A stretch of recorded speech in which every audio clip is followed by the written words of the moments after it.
po ang Carmen's DCRH at sa bahagi ito natin programa. Welcome back kay Dr. Alvina Pauling D. Santiago, ang ating guest ngayon tungkol sa vision screening for children. Doktora, welcome back. Ay, maraming salamat po. Good afternoon po. Maraming salamat at tinawag niyo po ako ulit para mag-share ulit tungkol sa mga vision screening naman ng bata. Mukhang naka-duty ka pa rin, ma'am. Kabisado ko nga kasi yung anak ko ngayon pumasa sa board. Pagka nakasuot na ganyan, alam ko, nag-duty. Anyway, doktora, ano ba itong tungkol sa vision screening para sa mga bata? Ano na ngayon medyo strained ang mga mata ng mga bata ngayon sa mga gadgets. Go ahead, doktora. Opo. Yung mga bata kasi hindi sila marunong magsabi na I see well or I don't see well, di ba? Kasi hindi naman nila alam na pwede palang mas malinaw yung paningin nila. So dapat pinapatingnan sila sa marunong, actually hindi naman lahat kailangan marunong. Pwede yung magulang mag-start mag-screen. You can start with showing your patient or your child objects, iba-ibang sizes. Pwede yung takpan yung isang mata para makita kung ano yung nakikita nung matang hindi nakatakip. Kasi usually hindi naman ugali natin na tatakpan mo yung isang mata para ma-check eh. So ang malungkot kung malalaman mo siya pag matanda na yung bata na wala ka nang magawa. So mas maganda kasi mas maaga mo siyang ma-screen. Kunyari yung pinakasimple, magkaiba pala yung grado ng dalawang mata. So isang matang malinaw, isang matang malabo. Pag hindi mo siya tatakpan para ma-check, akala ng bata malinaw ang mundo niya kasi hindi lang niya pinapansin yung malabo. Ang ginagamit lang niya yung matang malinaw. Hindi niya malalaman na hindi pala nakakita yung isang mata. So unless we cover one eye to check the vision properly, hindi mo malalaman kung one eye is better than the other. Or so kaya pwede yung mga magulang mag-umpisa sa bahay. Pag hindi ka sigurado, parang may problema nga, no? So dadalhin mo ngayon sa marunong tumingin ng bata. Ang challenge sa bata minsan ay short attention span, di po ba? So minsan, hindi katulad natin pag nagbasa tayo, ang haba-haba na binabasa nating chart, EFP, TOZ hanggang sa dulo. Kung minsan sa bata, you'll have to be a little bit more creative. Tatalon-talon ka, pa isa-isang letter lang sa isang line. Pagka yung pinakamaliit na kita na, tsaka mo pabasahin ng medyo mas mahaba-haba. Kung minsan yung letters hindi pa nila alam. So kailangan yung chart mo ay yung mga drawing, no? So usually yung ibang specialista meron silang drawing ng either heart, apple, outline ng apple, outline ng bahay, o kaya square or circle or iba-ibang drawing. So marami na tayong pwedeng magamit na charts. Tapos gusto rin namin katulong sana namin yung mga teachers, no? Yung mga teachers natin, lalo na yung mga papasok pa lang ng kindergarten. Kasi sila yung mga unang nakakapansin na, bakit lumalapit yung bata? Ba't kailangan niyang lumapit? O kaya bakit sa katabi kumukopya at hindi sa blackboard kumukopya? Merong mga schools ngayon that they require na bago pumasok yung mga bata, ipapacheck yung vision para malaman natin na kung kailangan ng salamin ng bata or kung may problema sa mata. Kasi minsan yung iba nalilabel na inattentive, hindi hyperactive, yung pala wala pala siyang nakikita kaya hindi siya cooperative sa school. So importante yung mas-screen. How early should a parent dapat maging policy yan ng lahat ng yung ganyang takip ng mata? How early? Pag kami yung tatanungin mo, gusto ko 6 months. Pero syempre hindi madaling gawin yon sa 6 months of age. Okay. So actually, ang Philippines, meron ho tayong National Vision Screening Act for our kindergarten children. Nag-aantay po tayo. Opo, meron ho tayong Republic Act 11358. So meron ho tayong ganyang Republic Act na nagsiscreen ng mga kindergarten children. Nag-aantay po tayo ng IRR, pero malapit na daw po yatang lumabas. Kaya po, sinasabi ko kanina, nakatulong natin yung mga teacher, mga school health physicians, sa barangay, yung ating mga barangay health workers. Ang preschool natin ay between mga age 4 to 6 po siguro. No? So, hindi na siya ganun kahirap ma-examine, hindi na siya uncooperative, nakikinig na sa teacher, madali na nating makausap, kahit paano nagsasalita na, at saka it's not too late to intervene. So, siguro Okay. for a nationwide program, that's the best that we can ask for now. Kasi hindi pa nga natin naumpisahan yung pang preschool natin eh. So yung kindergarten natin, ang kasunod doon preschool po ang ita-target natin. Binanggit nyo mga teachers. You mean to say, ang teachers marunong na rin sana mag-detect na mayroong konting problema sa mga bata? Opo, Hindi na-detect na magulang. Actually, mas matagal ho kasama ng teachers kasi ang mga bata sa school, di ba? Lalo na if your parents are working. Tapos syempre si Yaya naman, kung ang mundo nila ay nandito lang sa gadget, minsan hindi mo nahahalata na may problema pala sa school o sa malayo, hindi pala nakakakita. Yung mga teachers natin, I think yung DOH at yung DepEd, medyo marami na ho kaming parang natuturuan para ho marunong nga pong mag-screen. Ang Philippine Eye Research Institute ay kasama din po natin dun sa ating mga vision screening parang programs to teach the teachers and whoever, the teachers, teacher aid, school, health, physician, nurses to screen.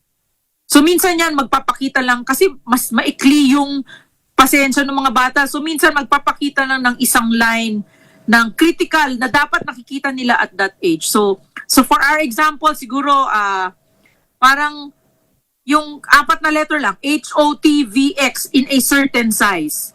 Parang ganon. Papakita ngayon.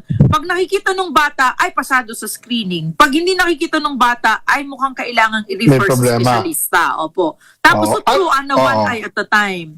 Tapos there's a certain distance na kasi calibrated yung sizes ng letters for a certain distance. Well, may mga tanong na dito. As a parent, sabi ng tanong dito, ano ang dapat nating obserbahan as early maybe as 2 years old, 3 years old?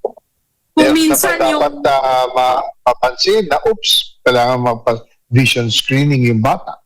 Kung minsan may mga bata, makikita mo yung gumagano, yung nagpapasikip, o kaya kung minsan pinipikit yung isang mata, o kaya pinikiling yung ulo, para nakatagilid siyang ganon para manood ng TV. Mientras malayo, mas lalo mong makikita yung mga behavior. The most common is squinting like this, no? Parang ganyan. Parang ganun, no? Parang pinapalit mo. Di ba yung mga may grado dyan, pagka siningkit mong ganyan, parang mas lumilinaw yung nakikita mo. In essence, you are creating a pinhole effect para mas konti lang yung papasok sa mata mo, para mas malinaw sana siya. Kasi sa edad namin ni Emer, pinalalaki lang namin yung font sa telepono. Pinalalaki namin para hindi ka rin mag-squint. Pero this is very interesting, no, dahil ang magulang tapos ang teacher, malaki pala ang role para makita kasi yung batang hindi makakita ng hindi nag-excel sa classroom yun, di ba, Doktora? Opo. Parang ano ba problema ng bata? Yung pala, hindi na pala makakita ng tao. Wawa naman. Opo. Minsan ho nalilabel na mahina ang utak, minsan nalilabel na disruptive sa klase. Yung pala wala lang siyang nakikita. Wala. So, kahit yung mga yaya, minsan meron akong mga ibang pasyente na may mga yayang magagaling. Si yaya ang nakakapansin. O kaya yung mga therapists, no, yung mga nag-occupational therapy sa mga children natin na may special needs, minsan sila yung nakakapansin na ba't parang hindi niya ma-shoot yung pinapagawa sa kanyang task. Yung kunyari may pole, tapos isushoot lang niyang ganyan. Bakit na may miss niya? Ba't hindi niya ma-shoot? Of course, there are obvious signs. Minsan, naduduling, nagbabanlag, naghihiwalay yung mata. Yung ganon, kailangan talagang matingnan ng specialista yon. Mas mahirap ma-detect ang eye problem pagka diretso yung mata, tapos parang wala ka namang nakikitang mali. Kasi yung naduduling, nagbabanlag, dadalin mo yun eh. Diba? Pero yung parang kala mo okay lang siya. Actually, marami tayong pasyente nitong nag-pandemic. Akala natin walang mga problema kasi nung pandemic, ganito lang kalapit yung classroom nila. Oo nga, kasi sa naka-virtual. gadget lang, di ba? Opo, naka-virtual lang. So yung iba, nalaman namin nung pumasok na, nung nagbukas na yung klase. Tapos hindi pala nakakita sa blackboard, no? Hindi, tsaka alam mo, si Cory magre-react dito. Iba, doktora, pagka hindi rin magandang mata, hindi maka-join sa sports na aggressively. Kasi, Correct.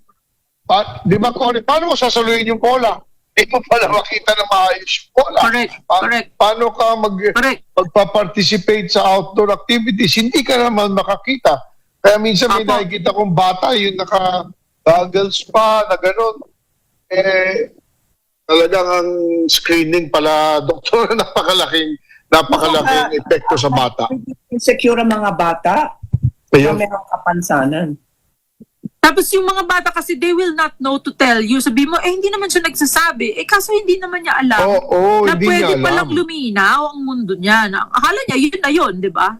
Yeah, tsaka doktora, pagkat siguro ng 3-4 years old na nakakausap na yung mga bata, ito na siguro ang tanongin ng mga gulang, sa bata, Emer, nakikita mo ba yun? Di ba pwedeng gano'n, doktora? Apo. Minsan yung colorblind, tapos minsan, hindi pa na makita dahil colorblind. So, there must be a simple way to check, doktora, di ba? Kasi ang dami nating bata sa Pilipinas. Meron na po tayong National Vision Screening Act. We are waiting for the implementing rules. Pending siya. Pending siya sa Congress. Hindi po. Approved na po. Signed into law already. Okay. So you're waiting for what, doktor? IRR. Implementing rules and regulations po. Kalampagin natin ang Malacanang. DepEd at DepEd. DepEd at DOH po. DepEd po. DepEd. Kasi teachers ang katulong natin para ma-pick up sila. Yeah, ang dyan, valuable ang partnership with DepEd kasi Yes, correct pa po. ang daming estudyante sa DepEd. Alam mo, sa Metro Manila, 4.5 million ang DepEd students. Ang dami po. Thereabout. Ang dami po nila, marami po. Tapos pag yung iba there are a lot of charity hospitals also with eye departments who can actually also help. Kaya lang hindi namin kayang puntahan yung mga eskwelahan. Pero kung ikaw ay magulang at may suspetsa ka, di mo maantay yung sa school, pwede naman pong dalhin yung mga pasyente natin at mapatingnan sa mga ganong institution. Ayun. Opo, Yeah. pwede naman po yun. Doktora, libre? Opo, yung may teaching institutions po tayo like PGH, East Avenue, Jose Reyes, tapos kahit yung ibang mga private institutions like Medical City, St. Luke's, meron ho kaming parang mga charity services din po na we can see your patients if you really think they need, parang hindi mo na maantay yung sa eskwela, pwede naman pong dalhin para makita ho natin. Pwede nyo sabihin, gusto ko lang kong ipacheck kasi narinig ko na kailangan ipascreen. Pwede naman po yun, wala naman pong problema yun. Okay. Alright. Well, it's good to know na sa private sector kasi, doktora, yung mga private schools, kailangan malaki din yun, hindi ba? Yung mga association of private schools. Yung mga private schools, meron pong mangilan-ngilan na nagre-require na po ng pre-entry vision screening, no? So, Xavier, for example, ICA, Immaculate Conception, LaSalle, Ateneo, these are the charts that I see, the patients that I see. Jubilee, may mga ganyan na po na nagpapacheck. Meron din ho yatang St. Paul, parang ganyan. Kaya lang, mas maganda ho nga sana kung lahat. I don't think it's everyone. Like St. Jude, meron din po yun. Hindi nga lang po lahat ng eskwela ay nire-require siya. Yung iba, inaantay na, may mag-screen naman yung school health physician. Kaya lang, bago mo matapos yung lahat ng estudyante sa school mo, medyo matagal ang ikot, hindi po ba? So mas maganda po sana, the earlier the better. Pagpasok pa lang, isi-screen na. But it doesn't stop there kasi ang mata ng bata, nag-change po yan, nagbabago po yan kasi growing eyeball, mag-change po yan ng shape, mag-change po yan ng grado. So pwede pong nung nag-umpisa ay wala. Pero habang tumatagal, tumatanda, nagkakaroon po pala ng konting grado. Pagbabago. So dapat ho, every 1 to 2 years, na-check din po yung mga bata. Of course, in an ideal setup, gusto namin nakikita sila, gusto ko nakikita sila ng every 6 months, pag hindi pa sila 7 years of age. Kasi medyo mabilis pa yung paggalaw at paglaki ng mata. Pero pag 7 years old na sila, medyo mas mabagal na. So usually yan, annually natin chinecheck yung mga bata. Kasi yung iba hindi magsasabi. Hindi talaga Hindi magsasabi. magsasabi. O baka kasi takot na Kailangan may edukasyon din sa mga nanay at tatay. Oo, kaya nga eh. Kaya mabuti ito tinatalakay natin kung paano ang magulang mismo ang mag-check. O ilan makikita mo, ganyan. So, kasi now under PhilHealth, di ba, pwede na rin maka-avail yung mga kahit mga bata ng salamin. Tama ba ako doon? Meron pong bagong na-approve ang PhilHealth na pwede pong makakuha ng 1 pair of glasses. I think it's 1 pair of glasses per year, no? Covered po niya doon sa mga accredited na eye care professional, covered po niya yung unang screening at saka 1 pair ng salamin at saka yung follow-up. Of course, hindi po kasama yung mga designer glasses, no? Yung average na decente naman pong salamin. Meron na pong ganon. Ano po 'yon? Sa mga bata lang yan. How about mga seniors? Wala pong eyeglass program for seniors. This is for children po. I think inayos po nila ito para ho tuloy-tuloy from the National Vision Screening Act with the IRR na magsasabi kang kailangan ng salamin ng bata. Wala pong batang mawawala ng salamin pag kailangan niya dahil may full coverage. In other words, they can avail, they cannot be denied. Opo. Makakahanap sila na makakapag-provide. Pero yung salamin na ito, doktora, ay sinabi nyo, 1 pair ng salamin sa Per year. bawat bata. Okay? Opo. Pero alam 1 pair. ko, yung grade ng bata o yung grade ng mata ay minsan nagbabago yun. Hindi naman ho ganun kabilis. Siguro in 6 months time, yung ibang bata will change. Pero hindi na ho yata covered na agad ng PhilHealth. Hindi pa po ganun kadaming pondo yung programa. Pero kung magbago man yun, hindi po yan malaking, very rare po na big leaps yung changes. So, hindi na, parang magi-improve na yung vision niya even with just that first pair, no? Of course, yung subsequent glasses, kung hindi naman po masisira yung frame, pwede naman po yung lente lang ang palitan ng magulang. Yung lens lang po, yung laman lang po sa gitna. Pwede pong ganon. So, lens lang, hindi na yung frame. Opo. Kung hindi lang po masisira. Kaya lang syempre, we realize na kung minsan, yung bata, masisira niya yung salamin. So, gagastos yung magulang pagka ganun po yung pasyente natin. Okay. Well, doktora, hindi ko po masyadong alam yung details nung IRR nung sa salamin. Pero meron na po. Meron na po talaga. Well, doktora, alam namin busy-busy ka. Nasa iyo ang opportunity magbigay ng huling paalala sa ating mga nanonood na mga magulang, mga bata tungkol sa maagang detection at eye screening. Go ahead, doktor. Okay, para sa lahat ng mga magulang na may mga pagdududa o kaya gusto nyo lang malaman kung anong nakikita ng mga pasyente natin, pwede nyo pong takpan yung isang mata bago nyo po i-check ano yung nakikita ng bata, i-check nyo din yung kabila, ganun po.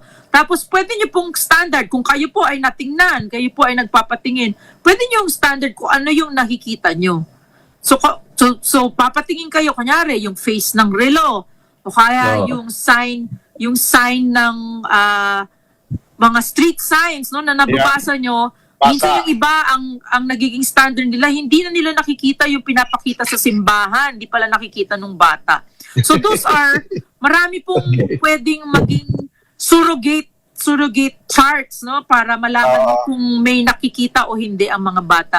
Then of course, if you suspect something or hindi kayo komportable sa paggawa nun, you can always bring the patient or your child to the nearest eye care professional. Marami po tayong mga optical na nag-check ng free screening, no? Pero yung free screening po na yun, kuminsan nasa computer lang po ginagawa, hindi po pinapabasa yung bata, lalo na pagka maliit yung bata. Kuminsan po, mali po yun, 90% wrong in children yung computer screening, 90% correct in adults. So pag may nakita po doon, wag mo muna kayong mataranta. Kailangan po dadalhin nyo sa espesyalista na marunong tumingin at magtsatsagang tumingin ng bata.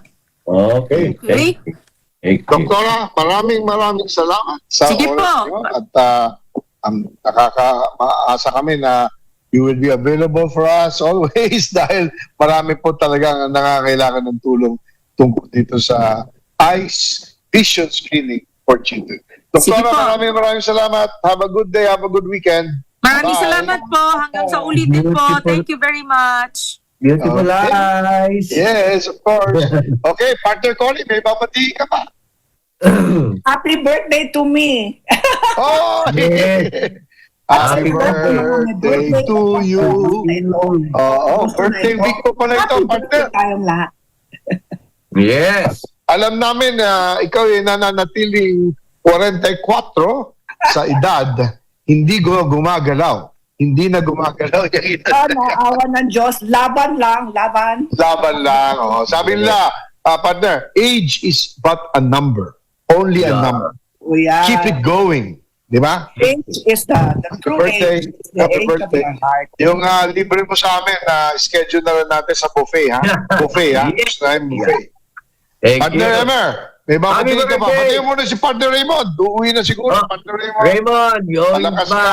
Keep, And keep healthy. be healthy at home. Yes. Happy birthday, Tita Lina Magbag, Professor Demi Posadas.